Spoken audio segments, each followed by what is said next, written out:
하나님의 크신 사랑과 은총이 여러분의 삶에 그리고 여러분의 눈길이 닿는 모든 곳에 함께 하시기를 빕니다. 오늘은 비교의 감옥에서 은총의 자유로 라는 제목으로 함께 하나님의 말씀을 나누겠습니다. 저는 이번 설교를 준비하면서 그리스 신화에 나오는 괴물 프로크루테스의 이야기가 떠올랐습니다. 프로크루테스는 자신의 집 앞을 지나가는 여행객을 붙잡아서 자신의 침대에 눕혔습니다. 그리고 그 사람의 키가 침대보다 크면 튀어나온 다리를 잘라 죽였습니다. 그리고 그 사람의 키가 침대보다 작으면 몸을 강제로 늘려서 죽였습니다. 그의 악행은 영웅 테세우스가 그를 붙잡아 똑같은 방식으로 처단하면서 끝이 났습니다. 저는 자신만의 기준인 침대에 타인을 억지로 끼워 맞추는 폭력성, 이것이 오늘날 우리가 살아가고 있는 이 세상의 모습과 너무 닮아 있다는 생각을 하게 되었습니다. 프로크루테스의 침대는 자신의 편견에 맞춰 타인의 생각을 뜯어 고치려는 고집스러운 태도 또는 권력자가 자신의 입맛에 맞게 상황을 왜곡하는 현상을 의미합니다. 프로크루테스의 침대. 사회심리학자 찰스 쿨리는 거울 자아라는 개념을 통해서 이렇게 말했습니다.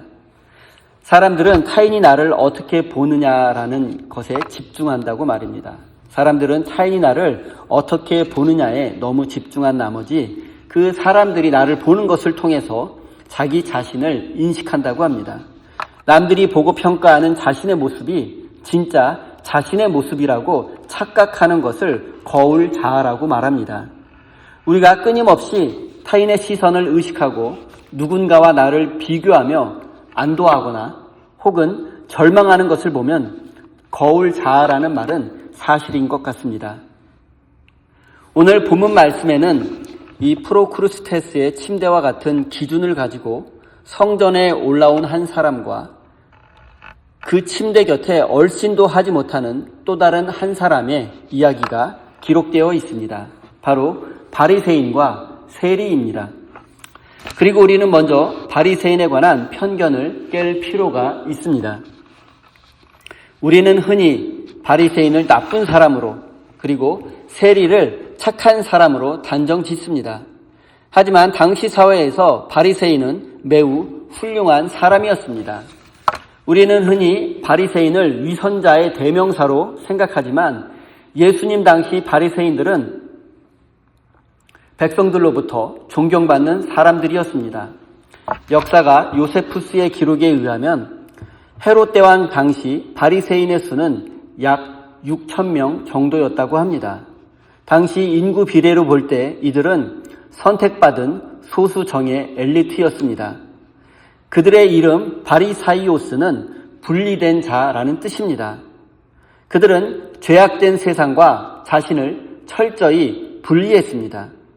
율법은 1년에 단 한 번 대속제일에 금식을 명했지만 그들은 자발적으로 일주일에 2번씩 금식했습니다. 11조 역시 밭의 채소와 박화, 회양과 같은 사소한 것까지 철저히 계산해서 드렸습니다.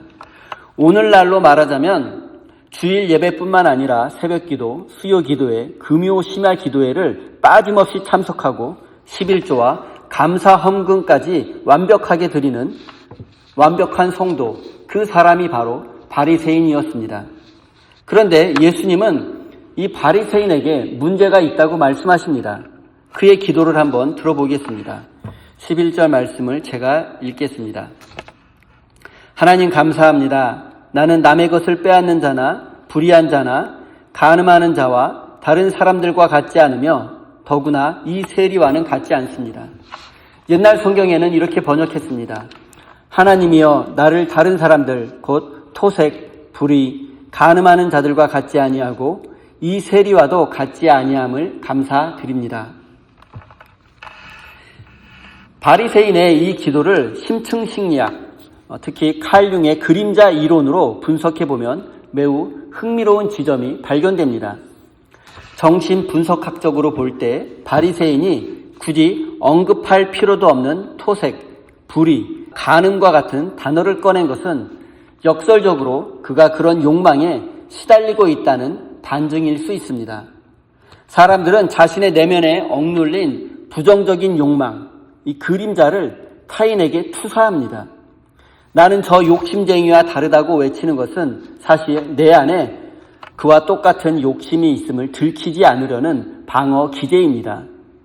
나는 욕심이 없다고 말하는 사람은 사실 욕심이 많기 때문에 자신의 욕심을 감추기 위해서 그렇게 반대로 말하는 것입니다. 방어 기제, 디펜스 메커니즘인데 이 방어 기제를 우리말로 표현하자면 마음의 방패라고 말할 수 있습니다. 방어 기제는 내가 감당하기 힘든 불안, 고통, 스트레스로부터 내 마음이 다치지 않도록 무의식적으로 스스로를 보호하려는 심리적 행동입니다. 바리새인의 기도를 이 방어 기제의 관점으로 보면 그는 자신의 욕망과 욕심을 다른 사람에게 들키지 않게 하기 위해서 타인을 깎아내리고 비난하고 있는 이런 내용의 기도를 드리는 것입니다. 우리는 기도를 통해서 우리의 있는 모습 그대로 하나님 앞에 나아가야 하는데 바리새인의 기도는 하나님마저 속이고 있습니다. 하지만 지금 더 심각한 문제는 바로 바리새인의 시선입니다. 그는 기도 중에 옆에 있는 세리를 힐끗 쳐다보며 이 세리와 같지 않음을 감사합니다 라고 기도했습니다.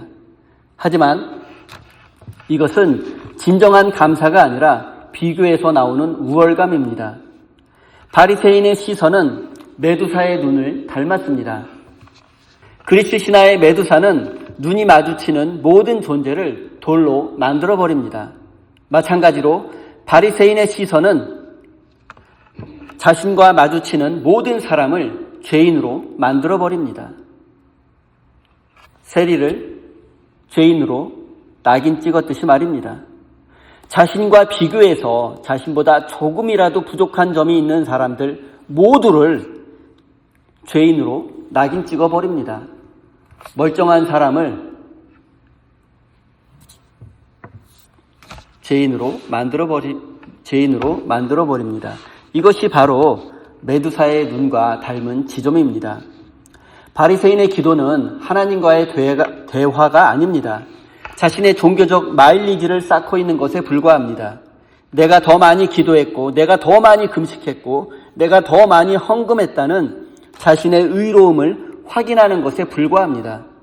이런 마일리지를 차곡차곡 쌓아서 축복을 위한 하나님과의 거래에 이용합니다. 그리고 이런 마일리지를 쌓으면 쌓을수록 그의 내면에는 교만이 싹트게 되고 이 마일리지를 이용해서 결국에 마일리지를 쌓지 못한 사람을 죄인으로 낙인 찍어버리고 맙니다. 하지만 기억하십시오. 끊임없이 남과 자신을 비교하며 자신의 존재를 확인하려는 사람은 영원히 목마를 수밖에 없다는 사실을 말입니다. 기도했다는 만족감과 우월감은 곧 더 큰 만족을 요구하는 조급증으로 변할 수밖에 없습니다. 사랑하는 성도 여러분, 이 시대의 바리새인은 누구입니까? 혹시 우리가 아닙니까? 남들보다 조금 더 착하게 살아왔다는 이유로, 조금 더 기도한다는 이유로, 이렇게 예배에 참석했다는 이유로 타인을 평가하고 판단하고 있지는 않습니까? 저 장로는 왜 저래? 저 권사는 왜 그래? 라고 비난하며 내 신앙의 우월감을 확인하고 있지는 않습니까? 만약 우리에게 이런 모습이 조금이라도 있다면 바로 우리가 이 시대의 바리새인이라는 사실을 잊지 마십시오. 이제 세리에 대해서 조금 더 알아보겠습니다. 세리는 착한 사람이었을까요? 그렇지 않습니다. 당시 세리는 로마 제국의 약탈 시스템에 기생하는 구조적 악의 하수인에 불과합니다. 로마는 지역별로 징세권을 경매에 붙였고 가장 많은 금액을 써낸 사람에게 세금 징수권을 판매했습니다. 세리들은 로마가 요구한 금액에 자신들의 몫을 더 얹어서 동족에게 돈을 뜯어냈습니다. 요세푸스와 당시 랍비들의 문헌을 보면 세리를 강도와 살인자와 동급으로 취급했음을 알 수 있습니다. 그들은 법정에서 증인이 될 자격이 없었고 그들의 돈은 더러운 돈으로 여겨졌기에 헌금으로 받지도 않았습니다. 당시 세리는 윤리적, 도덕적, 사회적으로 명백한 죄인이었습니다. 하지만 이 세리는 자신의 실존을 정확히 알고 있었습니다. 그는 자신이 하나님 앞에 내세울 것이 단 하나도 없음을 인정했습니다. 이것이 중요합니다. 하나님께서 이 세리를 의롭다고 인정하신 것은 그가 바리새인보다 도덕적으로 윤리적으로 더 훌륭해서가 아니라 자신이 하나님 앞에서 죄인이라는 사실을 가감없이 인정했기 때문입니다. 13절입니다. 멀리 서서 감히 눈을 들어 하늘을 쳐다보지 못하고 다만 가슴을 치며 말했다. 아, 하나님, 이 죄인에게 자비를 베풀어 주십시오. 세리는 자신이 누구보다 죄인이라는 사실을 잘 알고 있었기에 감히 하늘을 쳐다볼 수 없었고 그의 마음은 하늘을 향할 수밖에 없었습니다. 바리새인이 옆을 보며 비교할 때 세리는 하나님만 바라보았습니다. 그는 하나님을 향해서 자신을 불쌍히 여겨달라고 은혜를 베풀어 달라고 간절히 요청했습니다. 그리고 하나님은 세리의 이런 모습을 보고 그를 의롭다고 인정해 주셨습니다. 지금까지 세리가 윤리적으로 도덕적으로 착하게 살아왔다는 뜻이 아니라 그의 영혼이 하나님을 바라보고 하나님의 자비와 은혜를 구하고 있는 그 모습이 세리가 의롭다고 인정받은 이유입니다. 세리는 짐승 취급을 받았고 죄인이라는 낙인이 찍혀 있었지만 하나님 앞에서 그저 그는 불쌍히 여김을 받아야 할 한 영혼에 불과했습니다. 사랑하는 성도 여러분, 예수님께서 이 비유를 통해서 말씀하시려는 의도는 분명합니다.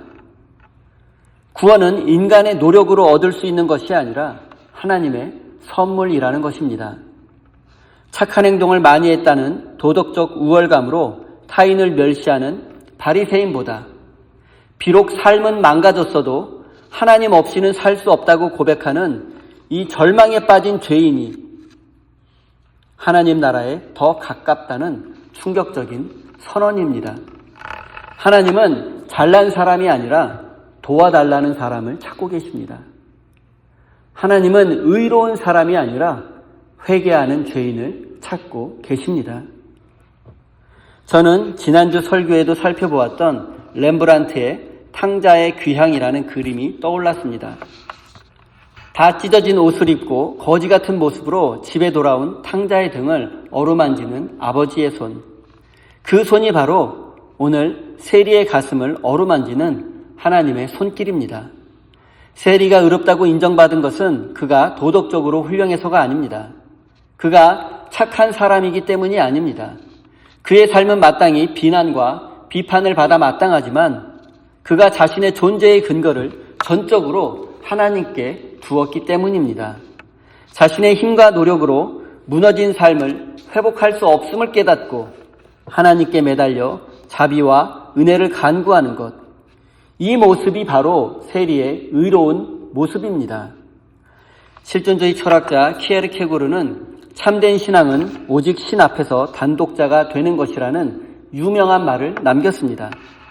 세리는 지금 아무도 보지 않습니다. 비교할 대상도 없습니다. 그는 자신의 직업, 사회적 지위, 평판이라는 가면을 모두 벗었습니다. 벌거벗은 영혼으로 하나님 앞에 1대1로 마주 섰습니다. 이것이 바로 신 앞에 선 단독자입니다.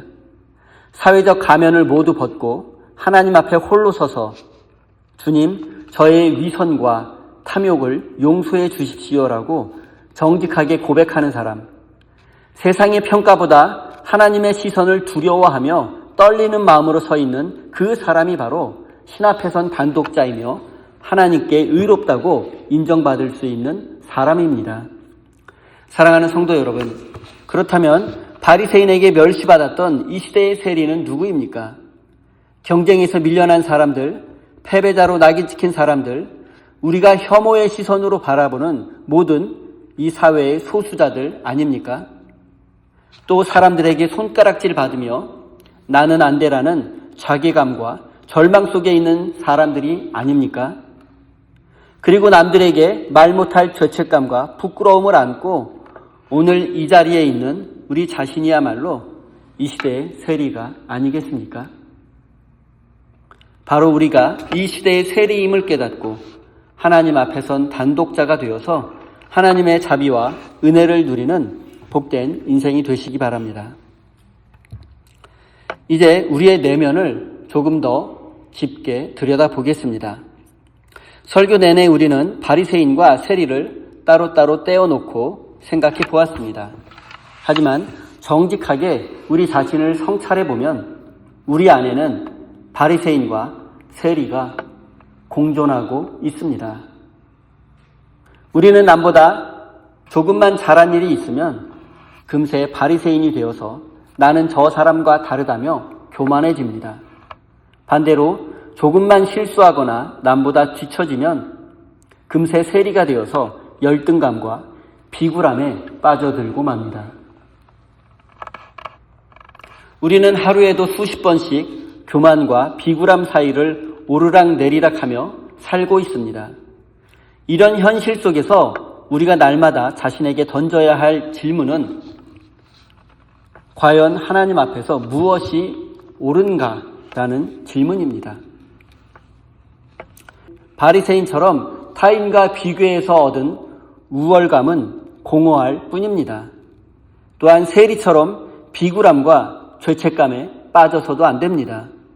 진정한 옳음, 하나님께서 옳다고 인정하시는 것, 하나님께서 의롭다고 인정하시는 것은 우리의 존재의 근거를 하나님께만 두는 것입니다. 우리의 망가진 인생을 세상 그 무엇으로도 회복할 수 없고 오직 하나님의 은총으로만 회복할 수 있음을 겸허히 고백하는 것. 그것이 우리가 하나님 앞에 의롭다고 인정받을 수 있는 단 하나의 근거입니다.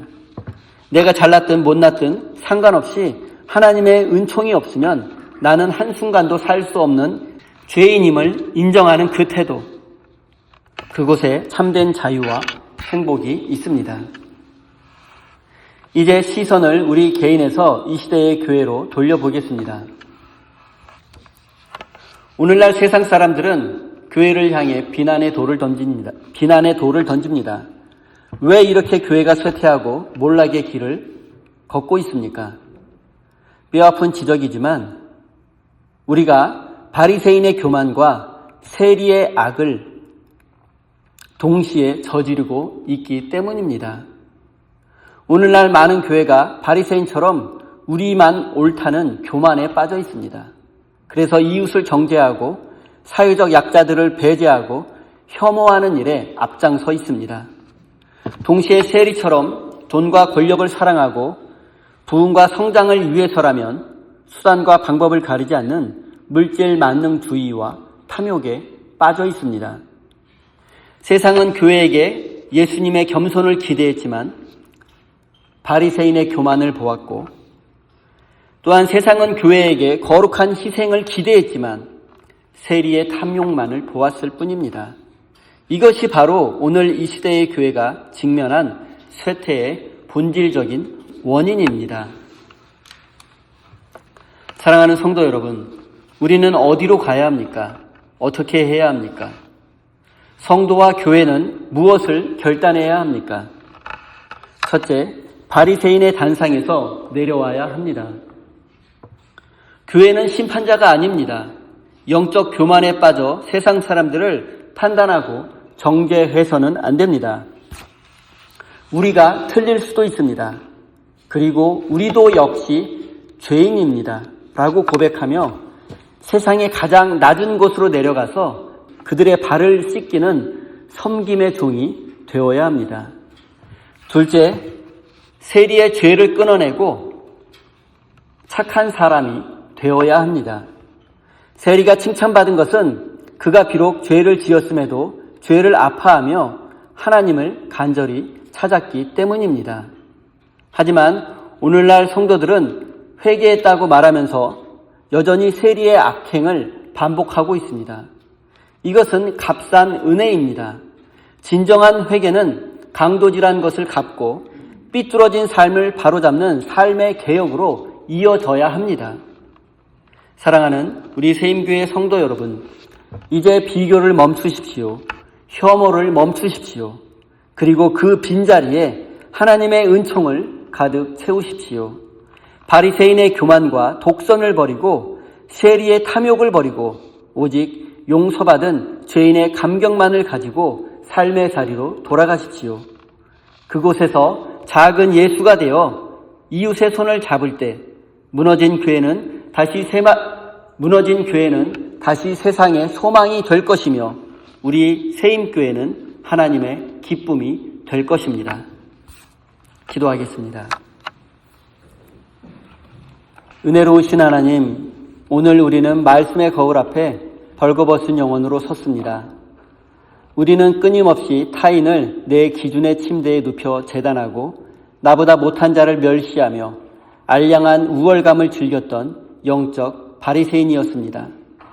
동시에 세상의 탐욕을 쫓으면서도 부끄러움을 모르고 살았던 뻔뻔한 세리이기도 했습니다. 주님, 우리의 이 이중적인 모습을 용서해 주십시오. 이제 바리새인의 높은 단상에서 내려오기 원합니다. 타인을 향했던 비난의 손가락질을 멈추고 그 손으로 가슴을 치며 회개합니다. 주님, 우리를 불쌍히 여겨 주십시오. 우리 세임교회 성도들이 이제 하나님 앞에 선 단독자가 되게 해 주십시오.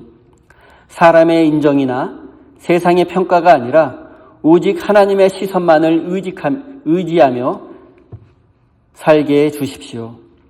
바리새인의 교만과 독선을 버리고 이웃을 섬기게 하시고 또한 세리의 탐욕을 버리고 정직하게 살아가는 작은 예수들이 되게 해 주십시오. 그리하여 비난받는 이 시대의 교회가 다시 세상의 소망이 되게 해 주십시오. 사랑의 하나님, 이 시간 우리 성도들이 바리새인의 교만한 마음이 아니라 세리의 가난한 마음으로 주님 앞에 섰습니다. 자격 없는 우리를 의롭다고 칭해 주신 그 크신 은혜에 감격하며 우리의 정성과 마음을 담아 귀한 예물을 올려드립니다. 주님, 바리새인은 11조를 자랑하며 자기 의의를 드러냈지만 우리는 이 예물이 오직 하나님의 은총임을 고백하며 드립니다.